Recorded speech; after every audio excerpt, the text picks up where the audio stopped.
மக்களுக்கு தேவை சாதி சான்றிதழ் விரைந்து கிடைக்கப்பட வேண்டும் என்பதுதான். அதை ஆய்வு செய்து 5 நாட்களுக்குள் அந்த பணிகளை முடிக்கப்பட வேண்டும். பட்டாக்களை ஒரு விற்கிற போது வாங்குகிற போது அதில் காலதாமம் ஏற்படாமல் அந்த பட்டாக்கள் உடனடியாக கிடைக்க வேண்டும் என்பதுதான் எங்களுடைய நோக்கம். பதிவுத்துறையும் வருவாய்த்துறையும் இணைந்து அந்த பணிகளை நாம் எப்படி மேற்கொள்ள வேண்டும் என்பதை பற்றி ஆய்ந்து அந்த பணிகளை விரைந்து செய்வதற்காக நடவடிக்கை நாங்கள் மேற்கொண்டிருக்கிறோம். இன்று ஒவ்வொரு நாளும் அவர் எடுக்கின்ற முயற்சிகள் என்பது தமிழ்நாட்டில் வரலாற்றில் இடம்பெற்றிருக்கிற ஒன்றாக இருக்கிறது.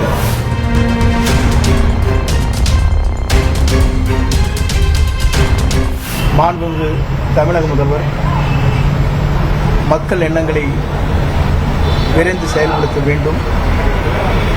மக்கள் விரும்பிய சிறந்த ஆட்சி தமிழகத்திலே நமக்கு தந்திருக்கிறார்கள். அதன் அடிப்படையில்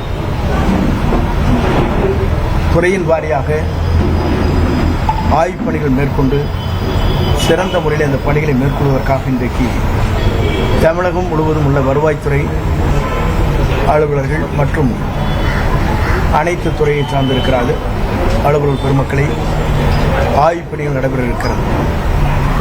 இந்த ஆய்வுப் பணிகளை பொறுத்தவரையிலும் எல்லா நம்முடைய வருவாய்த்துறையில் என்னென்ன பணிகள் தேங்குகிறது, விரைந்து அது மக்களுக்கு எப்படி செயல்படுத்துவது என்பதை பற்றி ஆய்வு செய்வதற்காக இந்த கூட்டம் இங்கே கூட்டப்பட்டிருக்கிறது. குறிப்பாக மக்களுக்கு தேவை சாதி சான்றிதழ் விரைந்து கிடைக்கப்பட வேண்டும் என்பதுதான். அது எந்த முறையிலே அது மாற்றப்பட வேண்டும் நிரந்தரமாக என்பதற்கு ஒரு முடிவுகள் மேற்கொள்ளும். அதுபோல தங்களுடைய ரேஷன் கார்டுகள், முதியோர் உதவித்தொகை, சமூக நலத் திட்டங்கள், அப்படி பல்வேறு திட்டங்களை எப்படி நிறைவேற்றுவது என்பதை பற்றியும் எளிதாக மக்களுக்கு அது கிடைக்கின்ற வகையில் எப்படி நம்முடைய துறை பணியாற்ற வேண்டும் என்பதை பற்றி ஆய்வு செய்கிறோம். இப்போது ஆன்லைன் மூலமாக பதிவு செய்கிற போது சில நேரங்களில் காலதாமம் ஏற்படுகிற என்ற குறைகள் இருக்கிறது. அந்த குறைகளை நிவர்த்தி செய்வதற்காக ஆன்லைன் மூலமாக பதிவு செய்தவுடன் அந்தந்த வருவாய் வட்டத்தில் இருக்கிற விஓக்கள் அதை ஆய்வு செய்து 5 நாட்களுக்குள் அந்த பணிகளை முடிக்கப்பட வேண்டும். அப்படி முடிக்கப்படவில்லை என்றால் கொடுக்கப்படுகிற மனுக்கள் அத்தனையும் ஏற்றுக்கொள்கின்ற அளவிற்கு ஆன்லைனிலே பதிவு செய்யப்படும். அதற்கான நடவடிக்கை மேற்கொள்ளப்படும். அதேபோல நம்முடைய அரசு நிலங்கள், அதேபோல அரசிற்கு எந்தெந்த இடங்களில் நிலங்கள் இருக்கிறது என்பதை ஆய்வு செய்திருக்கும். அது எந்த முறையிலே அரசிற்கு அதை பயன்படுத்தலாம் என்பதை ஆய்வு செய்கிற கூட்டமாக இந்த கூட்டம் அமைந்திருக்கிறது. அதே போலதான் பதிவு செய்கிற பத்திரப்பதிவில் பல்வேறு தேக்கங்கள் இருக்கிறது. அந்த பட்டா மாறுதல் என்பது பதிவு செய்வதற்கு பிறகு அதில் இருக்கிற தடைகளை நிவர்த்தி செய்ய வேண்டும் என்ற நோக்கத்தோடு தான் எல்லோரும் அதிலே கேட்கின்ற கேள்வி ஒன்றே ஒன்றுதான். பட்டாக்கள் நீங்கள் சரியான முறையில் லேஅவுட் போடப்பட்டு பவுண்டரி போடப்பட்டு பட்டாக்கள் வழங்கப்படுகிறது. பட்டாக்களை ஒரு விற்கிற போது வாங்குகிற போது அதில் காலதாமம் ஏற்படாமல் அந்த பட்டாக்கள் உடனடியாக கிடைக்க வேண்டும் என்பதுதான் எங்களுடைய நோக்கம். ஏனென்று சொன்னால் அதிலே தான் இருக்கிற குறைபாடுகள் எல்லோரும் சுட்டிக்காட்டி கொண்டிருக்கிறார்.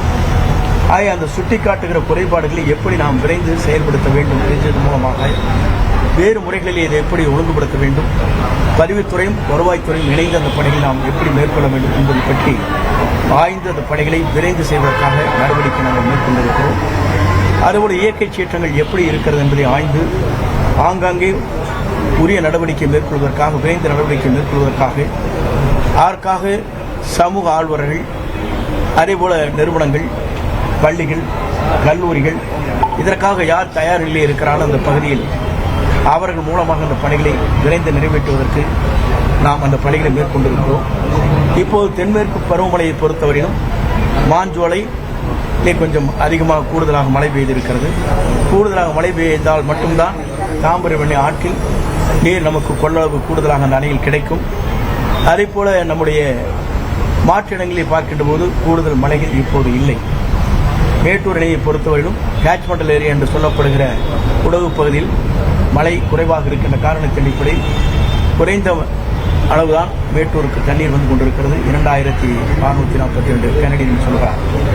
ஆகவே நாங்கள் அனைத்தும் கூர்ந்து கவனித்துக் கொண்டு விரைந்து இந்த பணிகளை மேற்கொள்வதற்காக என்னென்ன முறையில் இயற்கை சீற்றங்கள் வருகிற போதும் சரி, வறட்சிகள் வருகிற போதும் சரி, வெள்ளங்கள் எங்கே தேங்குகிறதோ அதை எப்படி நாம் விரைந்து அந்த பணிகளை மேற்கொள்கிற போது அது சீரான முறையில் செயல்படுத்த முடியும் என்பதை வருவாய்த்துறையின் மூலமாக அந்த பணிகளை மேற்கொள்வதற்காக இன்றைக்கு ஆய்வுக் கூட்டங்கள் நடைபெற்றுக் கொண்டிருக்கிறது.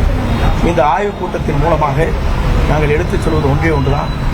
இன்று பேரிடர் மேலாண்மை துறையின் மூலமாக ஒரு புத்தகம் வெளியிட இருக்கிறோம். அதன் மூலமாக நாம் பார்க்கின்ற போது அந்த புத்தகத்தை வெளியிடுகிற போது ஸ்டேட்மெண்ட் அது கொடுக்கிற போது என்னென்ன வகையிலே நாம் அந்த பணிகளை மேற்கொள்ள இருக்கிறோம் என்பதை தெரிந்து இன்று அது செயல்படுத்துவதற்காக வெளியிட இருக்கிறோம். 2026 வெப்ப செயல் திட்டங்கள் என்ற முறையில் பேரிடர் மேலாண்மை துறையின் மூலமாக அது வெளியிட இருக்கிறோம். இயற்கை சீற்றங்கள் வருகிற போது அதை எப்படி நாம் நேரடியாக அதிலே உடனுக்குடன் நிவாரணப் பணிகளை ஆற்ற வேண்டும் என்ற அனைத்து நிலையும் என்று அந்த பணிகளை மேற்கொள்வதற்காக இந்த துறையின் மூலமாக இன்றைக்கு ஒரு வெளியீடுகளை வெளியிடுகிறோம்.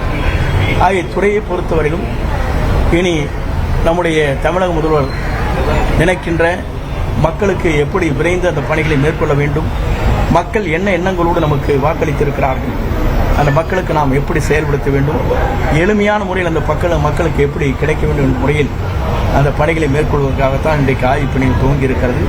இந்த ஆய்வுப் பணிகள் மூலமாக 2 மாத காலத்திற்குள் என்னென்ன பணிகளை நாங்கள் விரைந்து செய்ய போகிறோம், விரைந்து செய்ய வேண்டும் என்பதை முடிவு செய்து மக்கள் நிறைவு பெறுகின்ற அளவுக்கு, மக்கள் பாராட்டுதலை பெறுகின்ற அளவுக்கு இந்த துறை செயல்படுத்தும் என்பதை மகிழ்ச்சியோடு நான் தெரிவித்துக் கொள்கிறேன். கடந்த ஆட்சி காலத்தில் இந்த பேரிடர் மேலாண்மைக்கு ஒதுக்கப்படக்கூடிய நிதியில் ஒரு சிக்கல்கள் இருந்தது. திமுக அரசு கேட்கும் பொழுது கம்மியான அளவு நிதி தான் ஒதுக்கப்பட்டது. இந்த கவர்மெண்ட்ல நம்ம என்ன முயற்சி எடுத்தது இல்லை. இந்த அரசை பொறுத்தவரையிலும் நமக்கு தேவையான பேரிடர் மேலாண்மை துறைக்கு 1000 கோடி ரூபாய் நமக்கு தேவை என்று சொன்னோம். அந்த நிதியை மத்திய அரசு வழங்கியிருக்கிறது. அதில் எந்த தயக்கம் காட்டுவதில்லை. ஆகவே நாம் கேட்கின்ற போதே மத்திய அரசு நமக்கு வழங்க வேண்டிய நிதிகளை இப்போது முன்னெச்சரிக்கையாகவே வழங்கப்பட்டிருக்கிறது என்பதை மகிழ்ச்சியோடு தெரிவித்துக் கொள்கிறேன். வருகின்ற 11ஆம் தேதி என்று முதல்வர் அவர்கள் நிதி ஆயோக் கூட்டத்துக்கு போறாங்களா சார்? போனால் ரெவன்யூ டிபார்ட்மெண்ட் சார்பாக என்ன மாதிரியான விஷயங்கள்லாம் இல்லை, எல்லா துறைகளை பற்றி பேசுகிறார். ஒரு துறை அல்ல, தமிழ்நாட்டில் இருக்கிற அனைத்து துறையிலும் என்னென்ன நிவாரணப் பணிகளை செய்ய வேண்டும், மத்திய அரசு நமக்கு நிதிகளை எப்படி வழங்க வேண்டும், மத்திய அரசுக்கு என்னென்ன அனுமதிகளை பெற வேண்டும், கொடுக்க வேண்டும் என்பதெல்லாம் அவர் அங்கே பேசுகிற போது பேசியிருக்க. போன முறை அதைத்தான் பேசிவிட்டு வந்தார். ஆகவே செய்திகளை பொறுத்தவரையிலும் அவர் எடுத்திருக்கிற ஒவ்வொரு முயற்சியில் நீங்கள் கண்காணிக்க வேண்டும். இன்று ஒவ்வொரு நாளும் அவர் எடுக்கின்ற முயற்சிகள் என்பது தமிழ்நாட்டில் வரலாற்றில் இடம்பெற்றிருக்கிற ஒன்றாக இருக்கிறது. குறிப்பாக அமைச்சரவை கூட்டம் நடைபெறுகிற போதே 5 ஆண்டு கால திட்டம் என்று ஒரு திட்டத்தை வகுத்து ஒவ்வொரு துறையின் சார்பாக எப்படி நாம் அதை விரைந்து செய்ய வேண்டும் என்பதற்காக முதல் முறையாக தமிழ்நாட்டிலே அப்படிப்பட்ட ஒரு துறையின் சார்பாக 5 ஆண்டு கால திட்டப்பணிகள் என்ற முறையில் தமிழக வெற்றிக் கழகத்தினுடைய அரசின் திட்டப்பணிகள் என்ற முறையில் வெளியிடப்பட்டிருக்கிறது. ஆகவே ஒவ்வொரு துறையும் அதற்காக கூர்ந்து கவனித்து துறையின் உயர்மட்ட அதிகாரிகள் இங்கே இருக்கிற அலுவலக பெருமக்களோடு இணைந்து அந்த பணிகளை நாங்கள் ஆற்ற இருக்கிறோம். கடந்த முறை அவர் டெல்லிக்கு போனபோது செய்தியாளர்கள் சந்திக்கல, இந்த முறை சந்திப்பதற்கான வாய்ப்பு இருக்கா? அதை பொறுத்தவரையிலும் அவரிடத்தில் கேட்க வேண்டிய கேள்வி. முதலமைச்சருக்கு செயல்பாடுகள் தான் முக்கியமாக நினைக்கிறார். அவரை பொறுத்தவரையிலும் நாம் சொன்னதை செய்கிறோமா, செய்து முடிக்கப்பட்டிருக்கிறதா, மக்கள் அதில் மகிழ்ச்சி அடைகிறார்களா என்பதைத்தான் பார்க்கிறார்களே தவிர பத்திரிகையாளரை சந்தித்து அவர் கேட்கின்ற கேள்விகளுக்கு பதில் சொல்வதை காட்டிலும் செயல் வடிவத்திலே அவருடைய திட்டங்கள் நிறைவேற்றப்பட்டு வருகிறது. கடந்த ஆட்சி காலத்தில் கருத்து சுதந்திரம் பற்றின ஒரு பெரிய கருத்துக்களை தாவேகா பதிவு பண்ணிட்டு இருந்தது. நேற்றைய தினம் மதுரையில் யூடியூபர் மாரிதாஸ் அவர்கள் கைது செய்யப்பட்டிருக்காங்க. அதை வச்சு அவருடைய குடும்பம், அவருடைய பெயர் இந்த பொதுவாக என்ன விதிகளின் அடிப்படையிலே அவரை கைது செய்யப்பட்டார் என்பது சட்ட ரீதியாக எனக்கு தெரியவில்லை. நான் சொல்வதுதான், பத்திரிகை சுதந்திரம் என்பது முழுமையாக சுதந்திரம் வேண்டும். அது எப்படி இருக்க வேண்டும் சொன்னால் மக்கள் வளர்ச்சி பணியில் இருக்க வேண்டும். தனிப்பட்ட விமர்சனம் இல்லாமல் மக்கள் வளர்ச்சி பணிகள் எப்படி இருக்க வேண்டும் என்று பத்திரிகை நீங்கள் சொல்லுகிற போது பத்திரிகை சுதந்திரம் மட்டுமல்ல, நாடே வளர்ச்சி அடையும். சார், இந்தியா பிளாக் கூட்டணியிலிருந்து திமுக வெளியேறிட்டது. தாவேகா இணைவதற்கான வாய்ப்பு இருக்கா? திராவிட முன்னேற்றக் கழகம் வெளியேறி இருக்கிறது. எங்கள் கொள்கை முடிவுகள் என்ன என்பதை முதல்வர் தெரிவிப்பார். சவுத் சைட்ல நமக்கு கோயம்புத்தூர் மிக கனமழை பதிவாகுது. பேரிடர் மீட்பு படையினர் போட்டு பேரிடர் மீட்பு படைகளை பொறுத்தவரையும் கோவையும் தயாராக இருக்கிறார்கள், நீலகிரியும் தயாராக இருக்கிறார்கள். நீலகிரியில் நிலச்சரிவு ஏற்படும் பட்சத்தில் ஏற்பட விடமாட்டோம். அப்படி வருகிற போது அதற்கான பாதுகாப்பிற்காக ஹெலிகாப்டர் தயார் நிலையில் இருக்கும்.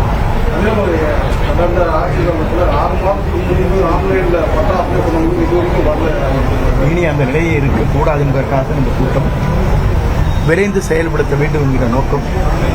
ஏழை எளியருக்கு இருக்கிற அந்த குறைபாடுகளை எளிமையான முறையிலே அதை செயல்படுத்துவதற்கான இந்த கூட்டம். நீங்கள் பொறுத்திருந்து ஒரு 3 மாத காலம் பொறுத்திருங்க. எங்கள் துறையுடைய வேகம் ஜெட்விமான வேகத்தில் இருக்கும். ரெவன்யூ இன்ஸ்பெக்டர் நின்றுடுது சார், விஏஓக்கெல்லாம் பாஸ் ஆயிடுது சார். ரெவன்யூ ஆர்ஐ கிட்ட வரும்போது தான் சார் பிரச்சனை ஆகுது. இல்ல வாரிசு சான்றிதழ் சரி இல்ல, பொதுவாக நான் இன்னைக்கு கொண்டே சொல்கிறேன், அதையெல்லாம் சரி செய்வதற்காகத்தான் இந்த கூட்டம். வாரிசு சான்றிதழாக இருந்தாலும் சரி, கம்யூனிட்டி சர்டிபிகேட்டாக இருந்தாலும் சரி, பட்டாவாக இருந்தாலும் சரி, பட்டா மாற்றங்கள் இருந்தாலும் சரி, எளிமைப்படுத்துவதற்காகத்தான் இந்த கூட்டம் கூட்டப்பட்டிருக்கிறது. 3 மாத காலம் கழித்து நீங்கள் பாருங்கள், துறையுடைய வேகம், நீங்கள் கேட்கின்ற கேள்விகள் அனைத்தும் நீங்கள் பாராட்டுகின்ற அளவுக்கு இருக்கு. ஒரு 1 பாயிண்ட் கம்ப்ளைண்ட் பாக்ஸ் இருந்தால் நல்லா இருக்கும் சார். ஏன்னா நிறைய ரிஜெக்ஷன் ஆயிடுது. ரிஜெக்ஷன் ஆகிட்டு இந்த ரீசன் கோசம் ரிஜெக்ட் ஆகிடுது. அதுக்கு மேலே அதை ப்ரொசீட் பண்ண முடிய மாட்டேங்குது. இல்லை, பொதுவாக ஒவ்வொருவரும் கொடுக்கப்படுகிற மனுக்களை ஆய்ந்து அதிலே ஆன்லைன் மூலமாக டிஜிட்டல் மூலமாக பதிவு செய்வது எது என்பதை முடிவு செய்வோம். என்னென்ன மனுக்கள் ஏற்றுக்கொள்ள இயலாது, அதற்கு என்ன காரணம் என்பதை 15 நாட்களுக்கு அந்த மனு கொடுக்கப்பட்டவர்களுக்கு கடிதங்கள் வரும். ஆக்சுவலாக 6 மாதம் அப்ளை பண்ணி ரிஜெக்ட் ஆயிடுச்சு. ரொம்ப நாள் தானே வந்திருக்கிறார், 30 நாள் கூட ஆகும். Thank you sir. புக்கு அங்கே